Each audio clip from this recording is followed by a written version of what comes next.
है भी सच नानक होसी भी सच।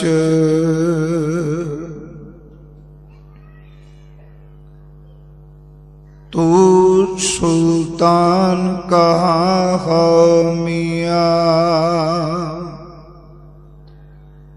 तेरी कवन वडाई। जो तू देह सो कहाँ स्वामी, मैं मूर्ख कहन ना जाय। जो तू देह सो कहाँ स्वामी, मैं मूर्ख कहन ना जाय। परम सन्मान योग साहिब सतगुरु गुरु ग्रंथ साहिब सच्चे पातशाह जी दी पावन पवित्र हजूरी अंदर शोभायमान गुरु सवारे सतसंगी जनों, अज रात्रि दे इस विशेष दीवान विच असीं उस महान गुरसिख नूं चेते करन लगे हां कि जिन्हां ने इस संसार ते पंज भौतिक शरीर विच 125 साल बतीत कीते। तकरीबन 113 साल उन्हां ने सिੱਖੀ नूं कमाया। पंज पातशाहियां नूं अपने खत्ती गुरता गद्दी दा तिलक दिता।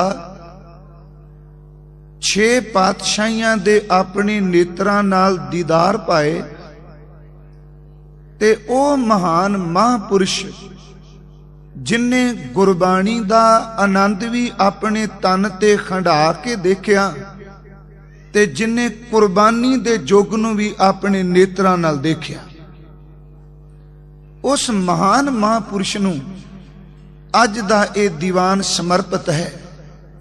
आओ सत्कारयोग बाबा बुढ़ा साहिब जी उन्हां दे जितने कु जीवन विचों समाचार उपलब्ध होए ने ओ मैं आप नाल सांझे करने चाहना।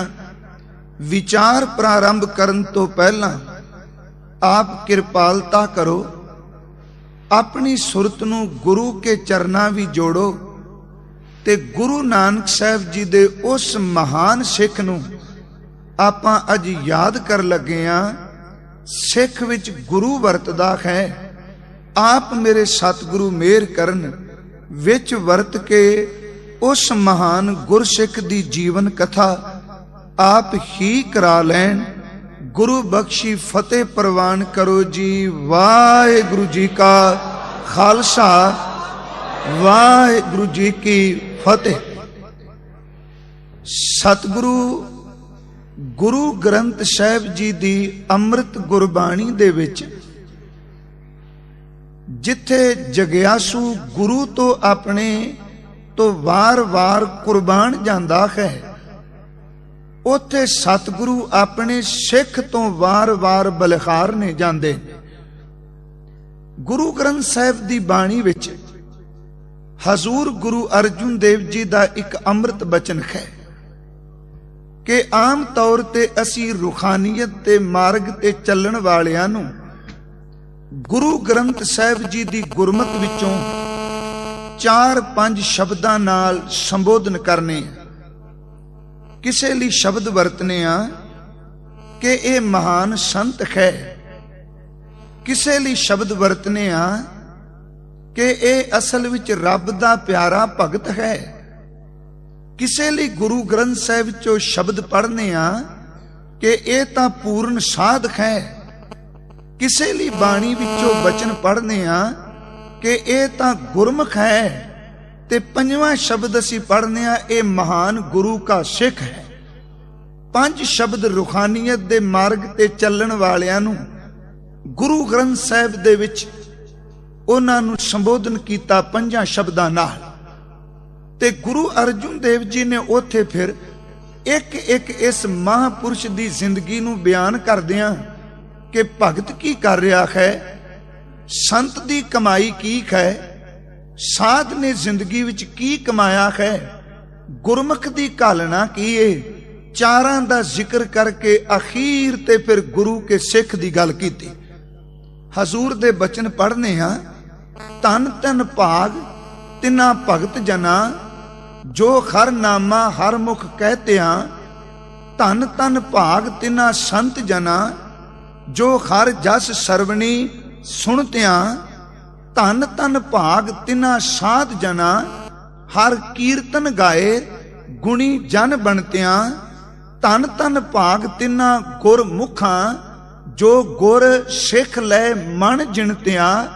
चारां दी गल करके अखीर ते क्या कि सब तो वड्डे भाग गुरसिखां के, जो गुर चरनी सिख पढ़ते हैं। सब तो वड्डे भाग उस गुरसिख दे जिहड़ा गुरु दे चरनां विच जा पिया। इहदा मतलब कि गुरसिखां तेरे सब तो उत्तम भाग ने। दूसरा प्रमाण, एक गुरसिख दे कोल किन्ना कु खजाना है, किहड़ियां रहमतां बाबे ने ओहदे विच टिका दित्तियां। एक शब्द प्रमाण वजों होर अर्ज करदे हां। एक जिग्यासू तुरिया हुंदा है, जिन्हों कोई समझ नहीं नाम की है, जिन्हों कोई समझ नहीं गुरु की सेवा की है। वो पहला गुरु कोल नहीं गया, ओनू गुरु दे दरवाजे विचों सिख मिल गया ते हथ जोड़ के कहंदा, मेरे भरावा मैं तेरे चरण पकड़ना वा, तू किरपा कर मैनू गुरु दे घर वल जाण वाला दा मार्ग दस दे, मैनू ओ मर्यादा समझा दे जिदे नाल मेरे मन दा खिंडाओ खत्म हो जाए। गुरु नहीं मिलिया, कल्ला सिख मिलिया। ते गुरसिख दी उपमा किन्नी कु है। अमृत बचन पढ़ने आ कि जो दिसै गुर सिखड़ा, तिस निव निव लागों पाए जियो। आखा बिरथा जी की, गुर सज्जन देहे मिलाए जियो। क्योंकि गुर सिख कोल इन्नी कु ताकत है, ओदी सिफारिश चले ते पापी बंदियां उत्ते भी गुरु ओदी सिफारिश नाल त्रुट पैंदा है। हजूर ने बचन कीते कि जो दिसै गुर सिखड़ा, तिस निव निव लागों पाए जियो। आखा बिरथा जी की, गुर सज्जन देवो मिलाए जियो। सोई दस उपदेशड़ा, मेरा मन अनंत ना काहू जाए जियो। ए मन तै कु डेवसा, मैं मार्ग देखो बताए जियो। ते सिखा मैनू टाली ना, देख अज मैनू मनुखा देई मिलीए। पता नहीं मेरे जीव आत्मा ने किन्नियां कु जूना दा सबर कीता है। मैं तरला लैके तेनू कहना वा, हूं आया दूरों चल के। मैं किन्नी दूर तो सफर करके आया। मैं कहना अंदर वाली जीव आत्मा सबर करदियां करदियां बाबे नानक दे सिख कोल खलो के कहंदी है कि मैनू निराश ना तोरी, मैनू भरोसा मेरी दूरी नू तू मिटा सकदा। हूं आया दूरों चल के, मैं तकी तो शरनाए जियो। मैं आसा रखी चित में, मेरा सब दुख गवाए जियो। अगों फिर गुरसिख बोलिया, ओदे शब्द ने। हजूर ने क्या सिख बोल के कहंदा, भरावा शब्द भरा ही है कि इत मार्ग चले भाईअड़े। भाईअड़े दा अखरी अर्थ है भरा, कि मेरे भरावा जे इस मार्ग ते चलना ही, सब तो पहला अपनी अकल दे खंभ साड़ के गुरु दे चरना विच समर्पित हो जा। मन दी मत नू छड़ दे। इत मार्ग चले भाईअड़े, गुर कहे सो कार कमाए जियो। त्यागै मन की मतड़ी, वे सारे दूजा भाओ जियो। ते मैं तेनू गुरु ते भरोसा करके कहना वा, इं पावै खर दरसावड़ा, न लगै तती वाह जियो। जिग्यासू पुछदा, सजना तू इन्ने भरोसे नाल गल पिया कहना है, ये तेनू दात किवें मिल गई? कहन लगे, खर भगत खजाना बख्शिया, गुरु नानक किया पसाओ जियो। एदू पहला एक बचन क्या कहन लगे, मेरे शब्द नहीं, ਖਾਓ ਆਪੋਂ ਬੋਲ ਨਾ ਜਾਣਦਾ, ਮੈਂ ਨਹੀਂ ਬੋਲਦਾ, ਮੇਰੇ ਵਿੱਚ ਮੇਰਾ ਗੁਰੂ ਪਿਆ ਬੋਲਦਾ ਹੈ। ਮੈਨੂੰ ਅਕਲ ਕੋਈ ਨਹੀਂ ਬੋਲਣ ਦੀ, ਖਾਓ ਆਪੋਂ ਬੋਲ ਨਾ ਜਾਣਦਾ, ਮੈਂ ਕਹਿਆ ਸਭ ਹੁਕਮਾਓ ਜਿਓ, ਹਰ ਭਗਤ ਖਜ਼ਾਨਾ ਬਖਸ਼ਿਆ ਗੁਰੂ ਨਾਨਕ ਕੀਆ ਪਸਾਓ ਜਿਓ। ਤੀਸਰਾ ਪ੍ਰਮਾਣ, ਕਿਉਂਕਿ ਸਿੱਖ ਦੀ ਜੀਵਨ ਕਥਾ ਆਪਾਂ ਪੜ੍ਹਨੀ ਹੈ, ਮੈਂ ਤਾਂ ਬਾਣੀ ਵਿੱਚੋਂ ਗੁਰੂ ਸਾਹਿਬ ਦੀ ਇਜਾਜ਼ਤ ਪਿਆ ਲੈਣਾ ਦਾਤਾ ਜੀ, ਕਿ ਜਿਸ ਸਿੱਖ ਦੀ ਗੱਲ ਅਸੀਂ ਕਰਨ ਲੱਗੇ ਆ ਨਾ, ਜਿਹੜੇ ਸ਼ਬਦ ਤੇਰੇ ਸਿੱਖ ਦੇ ਜੀਵਨ ਨੂੰ ਨਿਰੂਪਣ ਕਰਦੇ ਨੇ, ਸੱਚ ਜਾਣਿਓ ਬਾਬੇ ਬੁੱਢੇ ਨੇ ਆਪਣੀ ਜ਼ਿੰਦਗੀ ਵਿੱਚੋਂ ਕਮਾ ਕੇ ਦੇਖੇ। ਤੀਸਰਾ ਬਚਨ ਹੈ ਗੁਰੂ ਗ੍ਰੰਥ ਸਾਹਿਬ ਦੀ ਬਾਣੀ ਵਿੱਚੋਂ, ਹਜ਼ੂਰ ਸਿੱਖ ਲਈ ਕਿੰਨੀ ਕੁ ਤੜਫ ਰੱਖਦੇ ਨੇ। ਇੱਕ ਬਚਨ ਜਦੋਂ ਅਸੀਂ ਪ੍ਰੇਮ ਨਾਲ ਭਿੱਜ ਕੇ ਪੜ੍ਹਨੇ ਆ, ਆਏ ਮਿਲ ਗੁਰ ਸਿੱਖ, ਗੁਰੂ ਨੇ ਕਿਹਾ, ਰੱਬ ਨੇ ਕਿਹਾ, ਆਏ ਮਿਲ ਗੁਰ ਸਿੱਖ, ਆਏ ਮਿਲ ਕੌਣ? ਭੇਖੀ? ਕਹਿਣ ਲੱਗੇ ਨਹੀਂ, ਤੂੰ ਮੇਰੇ ਗੁਰੂ ਕੇ ਪਿਆਰੇ। ਜੇ ਮੇਰੇ ਗੁਰੂ ਨੂੰ ਪਿਆਰਾ ਲੱਗਣਾ ਮੈਨੂੰ ਮਿਲ ਤਾਂ ਸਹੀ। ਅਸੀਂ ਬਚਨ ਪੜ੍ਹਨੇ ਆ, ਜੇ ਗੁਰੂ ਨੂੰ ਪਿਆਰਾ ਲੱਗਣਾ, ਕਹਿਣ ਲੱਗੇ ਗੁਰ ਸਿੱਖੀ ਭਾਣਾ ਮੰਨਿਆ, ਗੁਰ ਪੂਰਾ ਪਾਰ ਲੰਘਾਏ, ਦਾਤਾ ਤਰੁਠੈ ਤੇ ਗੁਰਸਿੱਖਾਂ ਕੀ ਖਰ ਧੂੜ ਦੇ ਖਮ ਪਾਪੀ ਪੀ ਗਤ ਪਾਹੇ। ਗੁਰੂ ਗ੍ਰੰਥ ਸਾਹਿਬ ਦੀ ਬਾਣੀ ਦੇ ਆਧਾਰਿਤ ਹੀ ਭਾਈ ਸਾਹਿਬ ਭਾਈ ਗੁਰਦਾਸ ਜੀ ਦੀ ਇੱਕ ਪੌੜੀ ਕਹਿ ਕੇ ਆਪਾਂ ਅੱਗੇ ਤੁਰਨੇ, ਕਿ ਗੁਰਸਿੱਖੋ ਕਮਾਈ ਵਾਲਿਆਂ ਨੂੰ ਨਿੰਦੀਏ ਨਾ, ਕੇਵਲ ਆਪਣੀ ਖੌਮੇ ਤੇ ਜੀਏ ਨਾ। ਪਤਾ ਨਹੀਂ ਉਹ ਸਿੱਧ ਸਾਧ ਮਰਾਦੇ ਸਿੱਖਾਂ ਵਿੱਚ ਗੁਰੂ ਕਿੰਨੀ ਕੁ ਰਹਿਮਤ ਪਿਆ ਵਰਤਾਂਦਾ ਹੈ। ਭਾਈ ਸਾਹਿਬ ਨੇ ਉਸ ਪੌੜੀ ਵਿੱਚ ਸਿੱਖ ਅੰਦਰ ਕਿੰਨੀ ਕੁ ਸ਼ਕਤੀ ਹੈ ਦੁਨੀਆ ਨੂੰ ਤਾਰਨ ਦੀ, ਉਹਨੂੰ ਬਿਆਨ ਕੀਤਾ ਹੈ। ਬਚਨ ਨੇ ਕਿ ਬਲਿਹਾਰੀ ਤਿੰਨਾਂ ਗੁਰਸਿੱਖਾਂ ਕਿ ਜਿਨ੍ਹਾਂ ਗੁਰਮੁਖਾਂ ਨੇ ਗੁਰੂ ਦੇ ਦਰਸ਼ਨ ਕੀਤੇ, ਬਲਿਹਾਰੀ ਤਿੰਨਾਂ ਗੁਰਸਿੱਖਾਂ ਜਾਏ ਜਿਨ੍ਹਾਂ ਗੁਰਦਰਸ਼ਨ ਡਿਠਾ। ਅਰਥ ਬੜੇ ਸਪਸ਼ਟ ਨੇ। ਬਲਿਹਾਰੀ ਤਿੰਨਾਂ ਗੁਰਸਿੱਖਾਂ ਪੈਰੀ ਪੈ ਗੁਰ ਸਭਾ ਬਿਖਿਠਾ, ਬਰਿਹਾਰੀ ਤਿੰਨਾਂ ਗੁਰਸਿੱਖਾਂ ਗੁਰਮਤ ਬੋਲ ਬੋਲਦੇ ਮਿੱਠਾ, ਬਰਿਹਾਰੀ ਤਿੰਨਾਂ ਗੁਰਸਿੱਖਾਂ ਪੁੱਤਰ ਮਿੱਤਰ ਗੁਰ ਭਾਈ ਉਠਾ। ਇਹਦੇ ਅਰਥ ਕਰਨੇ ਚਾਹੀਦੇ ਨੇ। ਕਹਿੰਦੇ ਨੇ ਉਸ ਸਿੱਖ ਤੋਂ ਕੁਰਬਾਨ ਆ ਜਿਹੜਾ ਪੁੱਤਰਾਂ ਨੂੰ ਭਰਾਵਾਂ ਨੂੰ ਖੂਨ ਦੇ ਰਿਸ਼ਤੇ ਨੂੰ ਇੱਕ ਪਾਸੇ ਕਰਕੇ ਸ਼ਬਦ ਦੇ ਰਿਸ਼ਤੇ ਨੂੰ ਪਾਲ ਕੇ ਸਿੱਖ ਨੂੰ ਆਪਣੇ ਗਲੇ ਨਾਲ ਲਾਂਦਾ। ਬਲਿਹਾਰੀ ਤਿੰਨਾਂ ਗੁਰਸਿੱਖਾਂ ਪੁੱਤਰ ਮਿੱਤਰ ਗੁਰ ਭਾਈ ਇੱਠਾ। ਇੱਠਾ ਦਰ ਤੇ ਪਿਆਰਾ, ਪੁੱਤਰਾਂ ਤੇ ਮਿੱਤਰਾਂ ਤੋਂ ਵੱਧ ਗੁਰ ਭਾਈਆਂ ਨੂੰ ਪਿਆਰ ਕਰੇ। ਕਹਿਣ ਲੱਗੇ ਬਲਿਹਾਰੀ ਤਿੰਨਾਂ ਗੁਰਸਿੱਖਾਂ ਗੁਰ ਸੇਵਾ ਜਾਣਨ ਅਪਰੀਠਾ। ਤੇ ਨਾਲ ਬਚਨ ਕੀਤਾ ਕੱਲਾ ਉਹ ਆਪ ਨਹੀਂ ਜੇ ਤਰਦਾ ਲੋਕੋ। ਭਾਈ ਗੁਰਦਾਸ ਕਹਿੰਦੇ ਨੇ ਮੈਂ ਅੱਖਾਂ ਨਾਲ ਦੇਖਿਆ ਬਾਬੇ ਬੁੱਢੇ ਵਰਗੇ ਮਹਾਪੁਰਸ਼ ਨੂੰ, ਬਲਿਹਾਰੀ ਤਿੰਨਾਂ ਗੁਰਸਿੱਖਾਂ ਆਪ ਤਰੇ ਤਰੇ ਸਰੀਠਾ। ਆਪ ਤਰੇ ਨੇ, ਸ੍ਰਿਸ਼ਟੀ ਨੂੰ ਤਾਰਦੇ ਨੇ। ਦੇਖੋ ਜੇ ਸਿੱਖ ਦੀ ਜਦੋਂ ਗੱਲ ਕਰੀਏ, ਗੁਰਸਿੱਖ ਮਿਲਿਆ ਪਾਪ ਪਣੀਠਾ। ਸਿੱਖ ਨੂੰ ਮਿਲ ਕੇ ਅੰਦਰ ਦੇ ਪਾਪ ਦਗਧ ਹੋ ਜਾਂਦੇ ਨੇ। ਪੰਜਾਬ ਦੀ ਧਰਤੀ ਕਿੰਨੀ ਕੁ ਭਾਗਾਂ ਵਾਲੀ ਹੈ। ਆਪ ਸਿਆਣੇ ਬੈਠੇ ਹੋ, ਰਿਗ ਵੇਦ ਵੀ ਇਸ ਧਰਤੀ ਤੇ ਲਿਖਿਆ ਗਿਆ। ਦੁਨੀਆ ਦਾ ਸਭ ਤੋਂ ਪੁਰਾਣਾ ਗ੍ਰੰਥ ਜੇ ਹੈ ਉਹ ਰਿਗ ਵੇਦ। ਮੈਂ ਕਹਿੰਦਾ ਇਸ ਧਰਤੀ ਨੂੰ ਸੁਭਾਗ ਪ੍ਰਾਪਤ ਹੈ। ਇੱਥੇ 9 ਪਾਤਸ਼ਾਹੀਆਂ ਦੀ ਆਮਦ ਹੋਈ ਹੈ, ਕੇਵਲ ਗੁਰੂ ਗੋਬਿੰਦ ਸਿੰਘ ਜੀ ਨੂੰ ਛੱਡ ਕੇ। ਇਹ ਧਰਤੀ ਕਿੰਨੀ ਭਾਗਾਂ ਵਾਲੀ ਹੈ। ਇੱਥੇ 10 ਪਾਤਸ਼ਾਹੀਆਂ ਵਿੱਚੋਂ 7 ਪਾਤਸ਼ਾਹੀਆਂ ਨੇ ਆਪਣੇ ਸਰੀਰਕ ਚੋਲੇ ਇੱਥੇ ਤਿਆਗੇ ਨੇ। ਤਾਂ ਹੀ ਤਾਂ ਪ੍ਰੋਫੈਸਰ ਪੂਰਨ ਸਿੰਘ ਕਹਿੰਦਾ ਸੀ ਕਿ ਪੰਜਾਬ ਦੇ ਦਰਿਆ ਬਾਬੇ ਨਾਨਕ ਦਾ ਜਪ ਗਾਉਂਦੇ ਨੇ। ਉਹਨੇ ਤਾਂ ਹੀ ਸ਼ਬਦ ਕਹੇ ਸਨ, ਪੰਜਾਬ ਨਾ ਹਿੰਦੂ ਨਾ ਮੁਸਲਮਾਨ ਦਾ, ਪੰਜਾਬ ਜਿਉਂਦਾ ਗੁਰਾਂ ਦੇ ਨਾਂ ਤੇ। ਕਿਉਂਕਿ ਇਹਦੇ ਕਣ ਕਣ ਵਿੱਚ ਗੁਰੂ ਨਾਨਕ ਦੀ ਰਹਿਮਤ ਵਰਦੀ ਏ। ਇਸੇ ਪੰਜਾਬ ਦੀ ਧਰਤੀ ਦਾ ਇੱਕ ਪਿੰਡ ਹੈ ਕੱਥੂ ਨੰਗਲ। ਇਸ ਕੱਥੂ ਨੰਗਲ ਵਿੱਚ ਭਾਈ ਸੁੱਗਾ ਰੰਧਾਵਾ ਜ਼ਿਮੀਦਾਰ ਰਹਿੰਦਾ ਹੈ ਤੇ ਇਸ ਸੁਭਾਗ ਜੋੜੀ ਇਹਦੀ ਪਤਨੀ ਦਾ ਨਾਮ ਹੈ ਬੀਬੀ ਗੋਰਾ। ਮਾਲਕ ਨੇ ਮਿਹਰ ਕੀਤੀ ਏ। ਜ਼ਿਮੀਦਾਰਾ ਕਰਨ ਵਾਲਾ ਇੱਕ ਸਾਦਾ ਮੁਰਾਦਾ ਇਹ ਪਰਿਵਾਰ। ਅਕਤੂਬਰ ਦਾ ਮਹੀਨਾ ਹੈ ਤੇ ਸਨ 1506 ਦਾ ਦਿਨ ਆਇਆ। ਤਰੀਕ ਆਪ ਜੀ ਚੇਤੇ ਰੱਖਿਓ, ਕਿਉਂਕਿ ਇਸ ਤਰੀਕ ਨੂੰ ਆਪਾਂ ਬਾਬਾ ਜੀ ਦੇ ਚਲਾਣੇ ਤੱਕ ਗਿਣਤੀ ਕਰਨੀ ਹੈ ਕਿ ਕਿੰਨੇ ਸਾਲ ਜ਼ਿੰਦਗੀ ਦੇ ਤੇ ਜੀ ਕੇ ਗਏ। 1506 ਸਨ ਆਇਆ ਤੇ ਭਾਈ ਸੁੱਗੇ ਰੰਧਾਵੇ ਦੇ ਘਰ ਅੰਦਰ ਮਾਤਾ ਗੋਰਾਂ ਦੀ ਕੁੱਖ ਵਿੱਚੋਂ ਇੱਕ ਬਾਲਕ ਨੇ ਜਨਮ ਲਿਆ ਹੈ। उस बालक का नाम परिवार ने बूढ़ा रखा है, बुढ़ा नहीं, नाम ओदा रखा गया बूढ़ा। पिंड दे लोग इनू कहंदे ने भाई बूढ़ा। समा अपनी चाल नाल निकलदा गया। इस बूढ़े दी उम्र तकरीबन 12 कुछ साल दी हो चुकी। सन 1518 आ गया। इसे कथू नंगल दे इलाके विच अमृतसर दी धरती दे नेड़े मेरे बाबा नानक जी ते भाई साहब भाई मरदाना जी आए ने। 1518 दी घटना है। हजूर एकांत विच बैठे अमृत बाणी दा कीर्तन पै करदे ने ते मैं इस तत्थ लई आधार बनाया भाई साहब भाई मनी सिंह गुणा दी लिखत सिखां दी भगत माल, किसे होर दंद कथा नूं नहीं।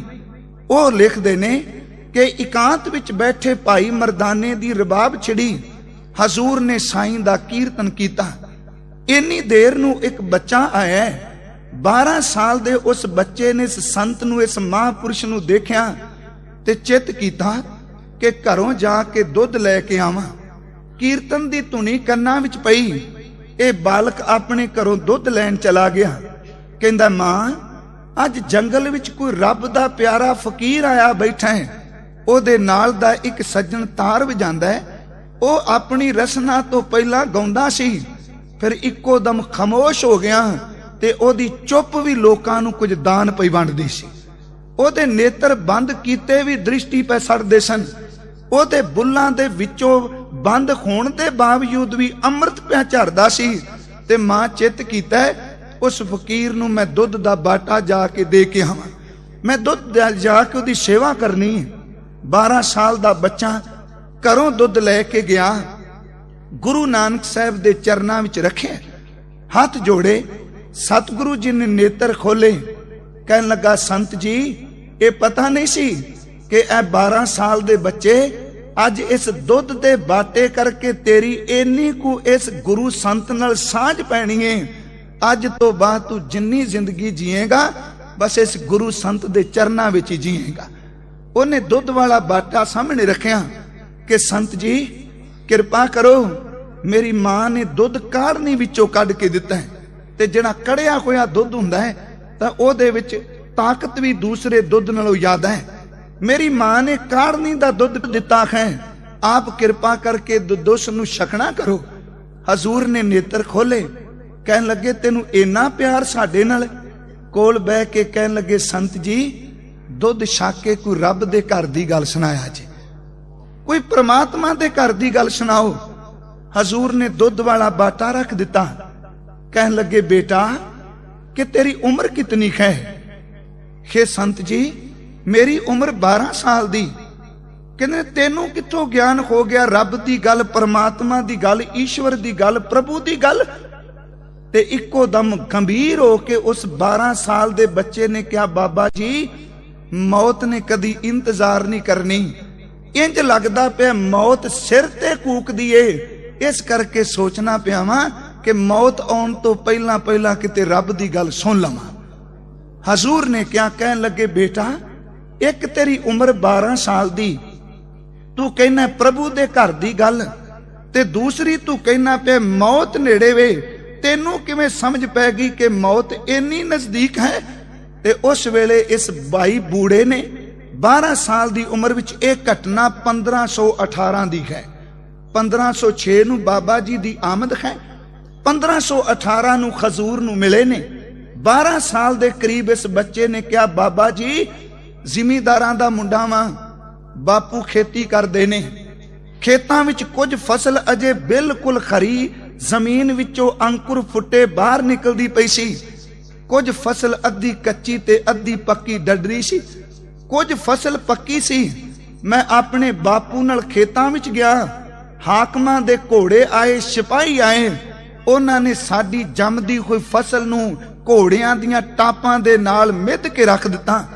डडरी फसल नूं घोड़ियां ने अपने मुंह ते दंदां नाल उजाड़ दिता ते पक्की होई फसल वढ के ले गए। ते मेरा बापू खूह ते खलोता वेखदा रहा, उन्हां हाकमां नूं रोक ना सकिया। बस उस दिन दा निर्णय कर लिया मना आ तां बंदे ने जिदन आ पैण हाकम।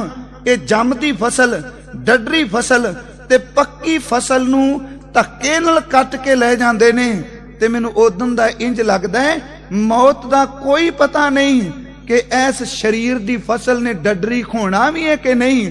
ਇਸ ਬਚਪਨ ਵਿੱਚ ਹੀ ਜੰਮਦੀ ਫਸਲ ਨੂੰ ਮੌਤ ਲੈ ਜਾ।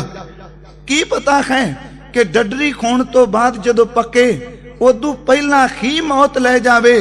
ਬਸ ਬਾਬਾ ਉਸ ਉਜੜੀ ਕੋਈ ਫਸਲ ਨੇ ਮੈਨੂੰ ਆਪਣੇ ਅੰਦਰ ਨਾਮ ਦਾ ਬੀਜ ਬੀਜਣ ਵਾਸਤੇ ਪ੍ਰੇਰਿਆ ਤੇ ਇੱਕ ਕਿਰਪਾ ਕਰ ਸੁਣਾ ਮੈਨੂੰ ਕੋਈ ਰੱਬ ਦੇ ਘਰ ਦੀ ਗੱਲ। ਹਜ਼ੂਰ ਨੇ ਕਹਿੰਦੇ ਨੇ ਉਸ ਦਿਨ ਇਸ ਭਾਈ ਬੂੜੇ ਨੂੰ ਇੱਕ ਸ਼ਬਦ ਕਿਹਾ, ਇਹਨੂੰ ਆਪਣੀ ਗਲੇ ਨਾਲ ਲਾਇਆ, ਦੁੱਧ ਨਹੀਂ ਪੀਤਾ। ਉੱਠ ਕੇ ਹਜ਼ੂਰ ਨੇ ਭਾਈ ਬੂੜੇ ਨੂੰ ਆਪਣੇ ਗਲੇ ਨਾਲ ਲਾਇਆ। 12 ਸਾਲ ਦੇ ਬੱਚੇ ਦਾ ਸਿਰ ਜਦੋਂ ਗੁਰੂ ਨਾਨਕ ਸਾਹਿਬ ਦੇ ਸੀਨੇ ਨਾਲ ਲੱਗਾ, ਮੇਰੇ ਬਾਬੇ ਦੇ ਸੀਨੇ ਵਿੱਚ ਪਿਆ ਹੋਇਆ ਰੱਬ ਦੇ ਨਾਮ ਦਾ ਖਜ਼ਾਨਾ ਇਸ ਬੱਚੇ ਦੇ ਵਿੱਚ ਪ੍ਰਵੇਸ਼ ਕਰ ਗਿਆ। ਕੁੱਟ ਕੇ ਛਾਤੀ ਨਾਲ ਸੀਨੇ ਨਾਲ ਲਾ ਕੇ ਕਿਹਾ, ਮੇਰੇ ਲਾਲ ਤੇਰੀ ਉਮਰ ਬੱਚਿਆਂ ਵਾਲੀ ਏ, ਤੂੰ ਗੱਲਾਂ ਬੁੱਢਿਆਂ ਵਾਲੀਆਂ ਕਰਨਾ। ਅੱਜ ਤੋਂ ਬਾਅਦ ਤੂੰ ਸਾਡਾ ਬਾਬਾ ਬੁੱਢਾ ਹੈ, ਅੱਜ ਤੋਂ ਬਾਅਦ ਤੂੰ ਭਾਈ ਬਿਰਧ ਹੈ। ਤੇ ਸੱਚ ਜਾਣਿਓ ਉਮਰ ਦਾ ਤਕਾਜ਼ਾ ਨਹੀਂ। ਬਾਬੇ ਨਾਨਕ ਦੇ ਘਰ ਵਿੱਚ ਬਜ਼ੁਰਗੀ ਤਾਂ ਕੇਵਲ ਰੱਬ ਦੀ ਬੰਦਗੀ ਕਰਕੇ ਹੈ। ਭਾਈ ਸਾਹਿਬ ਭਾਈ ਨੰਦ ਲਾਲ ਜੀ ਨੇ ਇੱਕ ਬਚਨ ਕਿਹਾ, ਕਹਿੰਦੇ ਨੇ ਘਰ ਬਜ਼ੁਰਗੀ ਬਾਏ ਦਤ ਕੁਨ ਬੰਦਗੀ। ਜੇ ਤੂੰ ਚਾਹਨਾ ਮੈਨੂੰ ਬਜ਼ੁਰਗੀ ਮਿਲੇ ਤੇ ਬਜ਼ੁਰਗੀ ਕੇਸ ਚਿੱਟੇ ਖੂਨ ਨਾਲ ਨਹੀਂ, ਬਜ਼ੁਰਗੀ ਤਾਂ ਰੱਬ ਦੀ ਬੰਦਗੀ ਕਰਨ ਨਾਲ ਮਿਲਦੀ ਹੈ। ਘਰ ਬਜ਼ੁਰਗੀ ਬਾਏ ਦਤ ਕੁਨ ਬੰਦਗੀ ਵਰਨਾ ਆਖਰ ਮੇਕਸ਼ੀ ਸ਼ਰਮੰਦਗੀ। ਬੰਦਗੀ ਕਰਕੇ ਉਸ ਨਾਲ ਉਹਨਾਂ ਨੂੰ ਬਜ਼ੁਰਗੀ ਮਿਲੀ। ਅੱਜ ਬਾਬਾ ਬੁੱਢਾ 12 ਸਾਲ ਦੀ ਉਮਰ ਵਿੱਚ ਗੁਰੂ ਨਾਨਕ ਸਾਹਿਬ ਦੇ ਸੀਨੇ ਨਾਲ ਲੱਗੇ। ਇਹੋ ਜਿਹਾ ਤੁਰੇ, ਹੱਥਾਂ ਨਾਲ ਦੁੱਧ ਪਿਆਇਆ ਤੇ ਘਰ ਜਾ ਕੇ ਕਹਿ ਦਿੱਤਾ, ਅੰਮੀਏ ਅੱਜ ਤੋਂ ਬਾਅਦ ਮੈਂ ਉਸੇ ਸੰਤ ਨਾਲ ਹੀ ਚਲੇ ਜਾਣਾ ਹੈ, ਜਿੱਥੇ ਉਹ ਜਾਣਗੇ ਮੈਂ ਉੱਥੇ ਟਿਕਾਂਗਾ। ਹਜ਼ੂਰ ਕਰਤਾਰਪੁਰ ਦੀ ਧਰਤੀ ਤੇ ਆਏ ਤੇ ਇਸ ਭਾਈ ਬਿਰਧ ਨੇ ਸਭ ਕੁਝ ਛੱਡ ਕੇ ਕਰਤਾਰਪੁਰ ਆਪਣਾ ਵਸੇਬਾ ਕਰ ਲਿਆ। ਮੈਂ ਉਹਨਾਂ ਦਾ ਇੱਕ ਇੱਕ ਪਰਉਪਕਾਰ ਜੋ ਸਿੱਖ ਜਗਤ ਲਈ ਕੀਤਾ ਆਪ ਨਾਲ ਸਾਂਝਾ ਕਰਨਾ ਚਾਹਨਾ ਹਾਂ। ਕਰਤਾਰਪੁਰ ਸ਼ਹਿਰ ਵਸਿਆ ਹੈ ਰਾਵੀ ਦੇ ਕਿਨਾਰੇ। ਇਸ ਕਰਤਾਰਪੁਰ ਦੀ ਅਸਾਰੀ ਵਿੱਚ ਬਾਬੇ ਬੁੱਢੇ ਦਾ ਪੂਰਾ ਯੋਗਦਾਨ ਹੈ। ਕਰਤਾਰਪੁਰ ਖਲ ਵਾਏ ਗਏ, ਗੁਰੂ ਨਾਨਕ ਦੇ ਨਾਲ ਖਲ ਵਾਣ ਵਾਲਾ ਉਹਦਾ ਬਾਬਾ ਬੁੱਢਾ ਨਾਲ ਹੈ। ਇਸੇ ਕਰਤਾਰਪੁਰ ਦੀ ਧਰਤੀ ਤੇ ਧਰਮਸ਼ਾਲਾ ਵਿੱਚ ਦੀਵਾਨ ਸਜੇ, ਕੀਰਤਨ ਸੁਣ ਤੇ ਕਰਨ ਵਾਲਿਆਂ ਵਿੱਚ ਬਾਬਾ ਬੁੱਢਾ ਜੀ ਹੈ। ਘਰ ਜਾਣਾ, ਮੇਲ ਮਿਲਾਪ ਤੋਂ ਬਾਅਦ ਫਿਰ ਕਰਤਾਰਪੁਰ ਆ ਪਹੁੰਚਣਾ। ਸਨ ਆ ਗਿਆ 1539। ਭਾਈ ਲਹਿਣਾ ਜੀ ਨੂੰ 7 ਸਾਲ ਹੋ ਗਏ ਨੇ ਬਾਬੇ ਨਾਨਕ ਦੇ ਘਰ ਵਿੱਚ ਆਇਆ। ਅੱਜ ਹਜ਼ੂਰ ਨੇ ਇੱਕ ਅਸਚਰਜ ਕੌਤਕ ਵਰਤਾਇਆ ਹੈ। ਤਨ ਦੇ ਉੱਤੇ ਲੰਮਾ ਚੋਲਾ ਪਾ, ਕੁਝ ਕੁ ਸ਼ਿਕਾਰੀ ਕੁੱਤੇ ਨਾਲ ਲੈ, ਹੱਥ ਵਿੱਚ ਪਕੜ ਕੇ ਸੋਟਾਂ ਕਰਤਾਰਪੁਰ ਤੋਂ ਬਾਹਰ ਜੰਗਲ ਵੱਲ ਨੂੰ ਤੁਰ ਪਏ। ਸਾਖੀ ਮੈਂ ਆਪ ਨਾਲ ਡਿਟੇਲ ਨਾਲ ਅਰਜ਼ ਨਹੀਂ ਕਰਨੀ, ਸਿਰਫ ਕੇਵਲ ਬਾਬੇ ਬੁੱਢੇ ਤੇ ਆਪਾਂ ਫੋਕਸ ਰੱਖਣਾ ਹੈ। ਸਾਰੇ ਤੁਰੇ, ਕੋਈ ਸੋਨਾ, ਕੋਈ ਹੀਰੇ, ਕੋਈ ਮੋਤੀ ਚੁੱਕ ਕੇ ਵਾਪਸ ਆ ਗਿਆ। ਅਖੀਰ ਤੇ 2 ਰਹਿ ਗਏ ਜਿਨ੍ਹਾਂ ਨੂੰ ਸੋਨੇ ਨੇ, ਹੀਰੇ ਨੇ, ਮੋਤੀ ਨੇ ਨਾ ਭਰਮਾਇਆ। ਇਹ ਸੀ ਇੱਕ ਬਾਬਾ ਲਹਿਣਾ ਜੀ ਤੇ ਦੂਜਾ ਸੀ ਮੇਰੇ ਗੁਰੂ ਨਾਨਕ ਦਾ ਬਾਬਾ ਬੁੱਢਾ ਜੀ। ਬਾਬਾ ਬੁੱਢਾ ਤੇ ਭਾਈ ਲਹਿਣਾ ਜੀ ਕੋਲ ਖਲੋਤੇ ਨੇ। ਹਜ਼ੂਰ ਨੇ ਆਪਣੀ ਨਜ਼ਰ ਬਾਬੇ ਬੁੱਢੇ ਤੇ ਗਡਾਈ, ਕਹਿਣ ਲੱਗੇ, ਬੁੱਢਿਆ ਚਲਾ ਜਾ ਆਪਣੇ ਘਰ ਨੂੰ। ਇਤੋਂ ਤੱਕ ਕਹਿੰਦੇ ਨੇ ਕਿ ਹਜ਼ੂਰ ਨੇ ਬਾਬੇ ਬੁੱਢੇ ਨੂੰ ਕੁੱਤਕਾ ਵੀ ਮਾਰਿਆ, ਸੋਟਾ ਵੀ ਮਾਰਿਆ। ਸੋਟਾ ਮਾਰ ਕੇ ਕਿਹਾ, ਬੁੱਢਿਆ ਚਲਾ ਜਾ ਆਪਣੇ ਘਰ ਨੂੰ, ਕੀ ਲੈਣੀ ਮੇਰੇ ਪਿੱਛੇ ਆ ਕੇ? ਤੈਨੂੰ ਹੀਰੇ ਚਾਹੀਦੇ ਨੇ, ਸੋਨਾ ਚਾਹੀਦਾ, ਮੋਤੀ ਚਾਹੀਦੇ ਨੇ, ਚੁੱਕ ਜੋ ਕੋਈ ਚਾਹੀਦਾ ਹੀ ਉਹ ਲੈ ਜਾ। ਛੋਟਾ ਮਾਰ ਕੇ ਕਹਿਣ ਲੱਗੇ, ਤੈਨੂੰ ਕੀ ਚਾਹੀਦਾ ਹੈ? ਤੇ ਇਸ ਨੇ ਖੱਤ ਜੋੜ ਕੇ ਕਿਹਾ, ਮੈਨੂੰ ਕੇਵਲ ਤੂੰ ਚਾਹੀਦਾ, ਮੈਨੂੰ ਸਿਰਫ ਤੂੰ ਚਾਹੀਦਾ, ਸੋਨਾ ਚਾਂਦੀ ਹੀਰੇ ਮੋਤੀ ਨਹੀਂ। ਤੁਸੀਂ ਮੇਰੇ ਤੇ ਕਿਰਪਾ ਕਰੋ, ਮੈਨੂੰ ਕੇਵਲ ਮੇਰਾ ਗੁਰੂ ਨਾਨਕ ਚਾਹੀਦਾ ਹੈ। ਪਹਿਲੇ ਦਿਨ 1518 ਨੂੰ ਸੀਨੇ ਨਾਲ ਲਾਇਆ, ਪਰਤ ਕੇ 1539 ਨੂੰ ਇਸ ਸਰੀਰਕ ਚੋਲੇ ਨੂੰ ਪਲਟਣ ਤੋਂ ਪਹਿਲਾਂ ਸੀਨੇ ਨਾਲ ਲਾ ਕੇ ਸਿਰ ਦੇ ਉੱਤੇ ਹੱਥ ਰੱਖ ਕੇ ਕਿਹਾ, ਬੁੱਢਿਆ ਤੇਰੇ ਤੋਂ ਓਲੇ ਕਦੇ ਨਾ ਹੋਸਾਂ, ਕਦੀ ਤੱਕਿਓ। ਇਹ ਸ਼ਬਦ ਚੇਤੇ ਰੱਖਿਓ ਕਿਉਂਕਿ ਇਹ ਸ਼ਬਦ ਰਮਦਾਸ ਦੀ ਧਰਤੀ ਤੱਕ ਪੁੱਗਣਾ ਹੈ। ਕਹਿਣ ਲੱਗੇ, ਬੁੱਢਿਆ ਤੇਰੇ ਤੋਂ ਓਲੇ ਕਦੇ ਨਾ ਹੋਸਾਂ। हे ਦਾਤਾ ਜੀ तेरे तो बिना पिछा मुड़ा